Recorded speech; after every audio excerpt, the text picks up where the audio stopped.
Hello बच्चों, आइए प्रश्न को पढ़ते हैं। हमारा प्रश्न है, दो प्रतिरोध R तथा 2R एक वैद्युत परिपथ में समांतर क्रम में जुड़े हैं। R तथा 2R में उत्पन्न ऊर्जा का अनुपात होगा।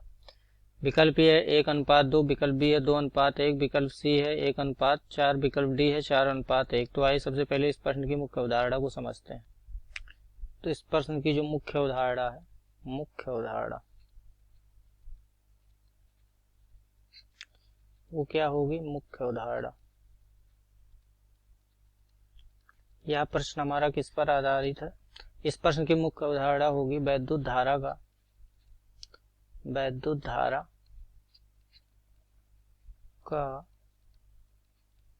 का उष्मीय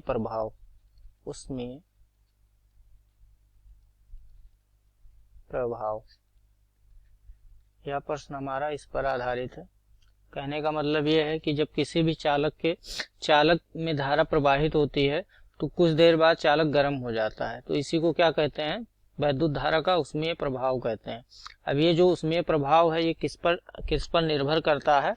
तो चालक की प्रतिरोध पर निर्भर करता है, चालक में प्रवाहित धारा पर निर्भर करता है, और कितने समय के लिए उस चालक में धारा प्रवाहित होती है इन पर भी निर्भर करता है। तो आइए प्रश्न की ओर चलते हैं।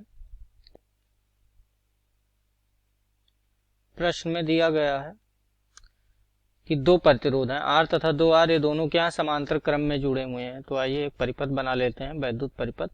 तो वैद्युत परिपथ में मान लेंगे ये एक प्रतिरोध है, दोनों कैसे जुड़े हैं? समांतर क्रम में। प्रतिरोध दोनों कैसे जुड़े हैं? समांतर क्रम में। और इससे क्या लगा हुआ है? एक हम सेल लगा दे रहे हैं समांतर क्रम में जिसका विभव B है।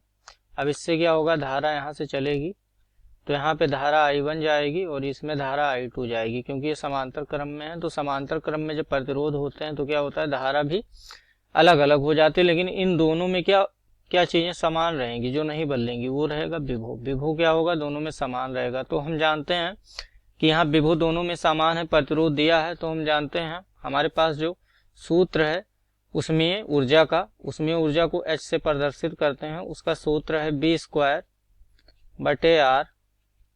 गुणे T। ये सूत्र हो गया। तो यहाँ दो प्रतिरोध दिए हैं, दोनों प्रतिरोधों का क्या दिया हुआ है? प्रतिरोध अलग अलग दिया हुआ है। तो हमारे पास हम इसको सूत्र के माध्यम से समझते हैं। तो ऐसे सूत्र लिखते हैं। तो पहले प्रतिरोध के लिए हम सूत्र लिखेंगे, उसमें उष्मीय ऊर्जा होगी H1, उसका सूत्र क्या होगा? विभव समान है तो B² हम उसका प्रतिरोध ले लेंगे R1, इसको ले लेंगे समीकरण 1। और दूसरे प्रतिरोध में उष्मीय ऊर्जा जो उत्पन्न होगी उसको मान लेंगे H2, और उसमें भी विभव समान है लेकिन प्रतिरोध ले लेंगे 2। यहाँ पे टाइम उतने ही समय के लिए दोनों में क्या है? धारा प्रवाहित हो रही है। अब दोनों समीकरण को क्या करेंगे? हम भाग दे देंगे। तो यहाँ क्या करेंगे?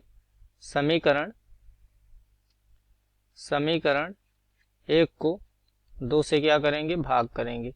जब समीकरण 1 को 2 से भाग करेंगे तो हमारे पास क्या हो जाएगा? H1/H2, और यहाँ पे रखेंगे तो क्या हो जाएगा? B²R1, यहाँ पे T रहेगा, और गुणे में क्या हो जाएगा?